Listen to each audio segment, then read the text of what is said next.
our agent spotlight, and today we have a special treat with Cristina del Orbe. So she has been with our company for a while. We're going to talk quite a bit about her journey with KW, becoming Rookie of the Year, so many fabulous things to talk about. But first, as always, I want to talk about your background. Talk about which industry you're coming from, just more about you. So I grew up in Orlando, born and raised. I went to Winter Park High School, then to UCF, so I am a local product here in the area. I have had jobs in almost every industry. I started going to nursing school and I worked for a long time at the hospital. And then I transitioned into education, working with kids with special needs. And somehow that led me into business. And I started with business education and marketing with a supplemental educational company, which is something I was doing for a few years, really loved it. But we hit a ceiling and I always like to keep growing. So I really wanted to focus on getting into real estate, and I found a position in Keller Williams that was very education based and oriented, and it was very similar to what I had always been doing. And so one of the things that I loved about joining this company was I got to utilize all of my background in education, which is what I had been doing for several years leading up to this role. And then I got to learn all sorts of things about real estate and all sorts of cool things about the market. Well, I'll tell you, when you talk about that background, the word care jumps into my mind, because going from nursing, caring about people, education, again, people, and then kind of getting into the real estate, that's gotta be one reason you're so successful at what you do, because it's about caring about people. It's about educating people. So it is, even though different industries, still along that same theme, right? Yeah, definitely. So you know that a lot of my role in leadership with Keller Williams was teaching other agents and being in the classroom a lot, teaching about real estate and customer service and getting your business started. And when I transitioned into real estate, it's sort of my MO still. I sit down with both buyers and sellers, and I really focus on teaching, educating. And one of the things that I really just got drilled into me in my time with leadership was ask questions. And that's a skill that a lot of people have to develop. I didn't come into this role asking a lot of questions. And one thing I learned from Rich Carpentieri, he sits on my shoulder sometimes and whispers in my ear. We both and yes. And it was, wait, why am I talking, right? And so I had to develop a skill of not telling people what to do, not telling people how to think, not telling them what to expect, but asking them questions to help them feel heard, help provide clarity, and really help understand what they're looking for. So a lot of what I was doing translated into real estate already. That's so interesting. You talked about questions, because I think that is something that you learn through time, to stop telling them what to do and start asking more questions. More important, especially in this market now more than ever, is we really have to drill down exactly what the customer wants and ask those questions and go deeper in the relationship as well. So talk to me a little bit about that, because you've been so successful. Those listening skills and the skills that you learned, how do you think that makes you different and you provide a unique value proposition to your customers, coming from leadership and teaching other agents into now working with your own customers? Well, everybody likes to feel like they're important, and everyone likes to feel, like I said, like they're heard. And in every relationship that you have in this business, whether it's with another agent, whether it's with another customer, the key factor is to let them know that you really care about what's going on. When somebody tells you, I want a home with more space, space is different for everyone. So when you prompt them, okay, so tell me a little bit more about that. What does space look like for you? What would you do in that space? What does that mean for your family? All of those things create a more dynamic relationship where you have more rapport and you really get to know the people that you're working with. So, I mean, it's really just plain and simple. It's the rapport building side of the business. And the more I know about the families I work with, the more of a deep relationship and friendship that we have. And so that's what I love most of all is the friendships that we build. Yeah, it's about them. Yes. It's about them. So making that jump, I'm sure there was some fear around that jump, going from more of a salary position to commission based. Yes. So how did you overcome that fear? Okay, I definitely had fear, a lot of fear. And really the bottom line was there was no plan B. You know, if I didn't succeed in real estate, if I didn't make a living, or if I couldn't make a living from it, I can tell you right now, I have no idea what I would be doing today. I figured it out, but there was no plan B. And so that kind of helps. Yeah. I also had a good chunk of savings set aside. It definitely helped me feel better and calmer, and I could take the time to get to know my customers and really give them what they need. I didn't have to feel rushed or desperate or, you know, fighting against the clock to make ends meet. But most importantly, I definitely was facing something at the very beginning, some sort of imposter syndrome, and I talk about this a lot when I meet with new agents, because that only came from an experience, and it really developed in my scripting and my role play with my team. When I started scripting out difficult conversations, I started talking about just hard conversations that we would have to have with customers. And we started working out those kinks and started working out and anticipating where that conversation could go. I felt a lot more confident when it came down to having that conversation. So that, I would say, was the one pivotal thing to help me overcome that sense of fear and really give me the confidence to keep going.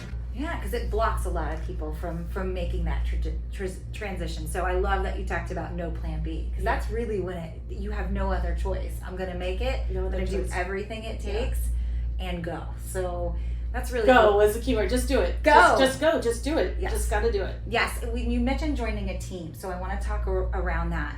What made you immediately jump onto a team? I'm not somebody that likes to go at things alone. I like to have support. I like to have people to bounce things off of. And while I do feel that we have that 100% within the brokerage, I wanted to have it in a closer nucleus, something closer to me, as well as the structure to be able to have the accountability systems, the transactional systems, the administrative systems. Real estate is expensive. A real estate business is expensive. I have a fraction of the expenses that an individual agent has on their own, and I still have a ton of expenses. So that is a big thing for me.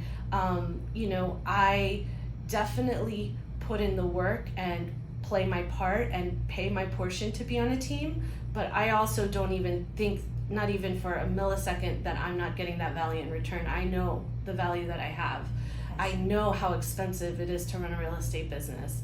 And so it's just the way that it was supposed to be for me. Yeah, and I bet you've had the same conversation that I have with a lot of people, because immediately the first comment sometimes is, well, I don't want to pay another split to the team, or that kind of thing. And it's, hey, would you rather make $20,000 on your own net or net $100,000 on a team? It's not about the splits, it's about the value and how much business you can do, especially being a newer agent, or recognizing that you do better on a team. So what would you say to somebody who, how would you put that with your experience with that team and joining a team?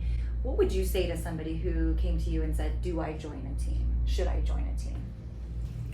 I've been asked that question before in leadership, and I think that as an individual, you really have to dive deep into what you want in your growth and make sure that the team that you're considering can grow you into that person, can help support you. And I also tell people, you don't join a team for the easy way out. you have to bring something to the table as well. You have to be a leader within your team. Everybody has to play their part. And so,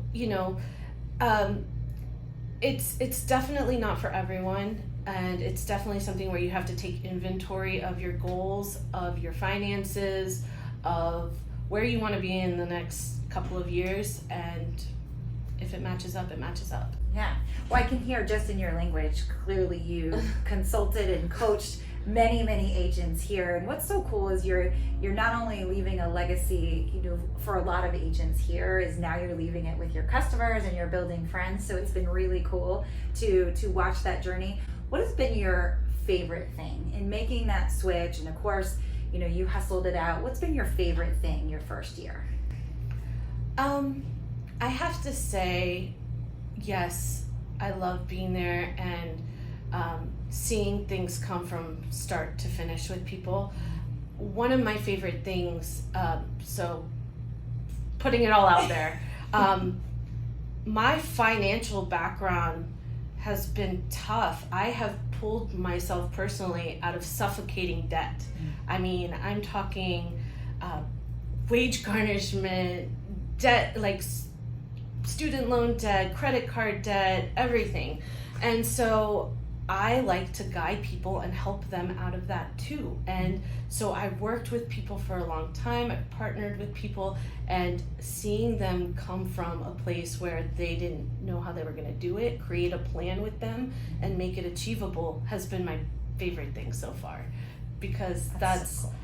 Where I came from too. And so that's been the number one. And that's life experience. First of all, we love her transparency. This is why we love you so much, right? Yet you're able to use that, the empathy, the experience, everything that you've gone through into changing their lives. Because really, that's what it's been about for you for so long. I mean, you talked about that transition, nurse, education, and now rookie of the year. Yes. So that's super cool. I mean, that's got to be fulfilling, and as tough as this market is, you kind of have to go back to that joy. Yeah. Right?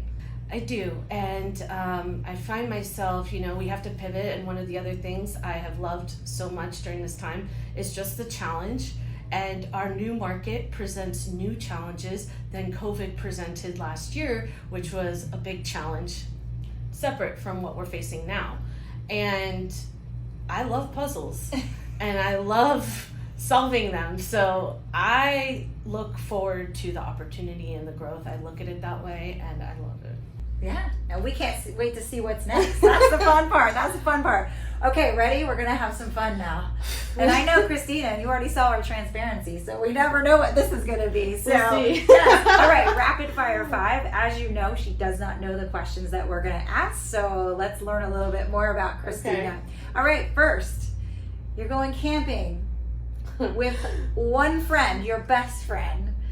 Survival, what are the 3 things you're taking with you? You only get 3. What are the 3 things you're taking with you? Okay. It's a week. It's only a week. It's a week camping. Yes. Definitely taking some water. You gotta stay hydrated. I'm definitely taking a bathing suit because we're gonna find a hole to go swimming in. And I don't know if I can say the third one. I'm guessing. Go. We'll take some whiskey. We'll take some whiskey. There you go. To balance out that water for the hydration. That's a week. You got calories in there. You should be good. Yeah. I want you out there hunting. That's what I'm going to want you to do. Whiskey. No food. Forget the food. I was going to say, notice she didn't say food. So, yes, I love that. What would you say is your greatest accomplishment thus far? Oh, man. That's a big one and serious. We went to the serious mode. Yeah, wow. My biggest accomplishment, I mean, just rapid fire, because that could be a lot of unpacking. Yes. Would probably have to be just rookie of the year, because sincerely, when I started this a year ago, I didn't know where it would go. I knew that I didn't have a plan B, but I knew that I had to prove to myself that I could make a living out of this.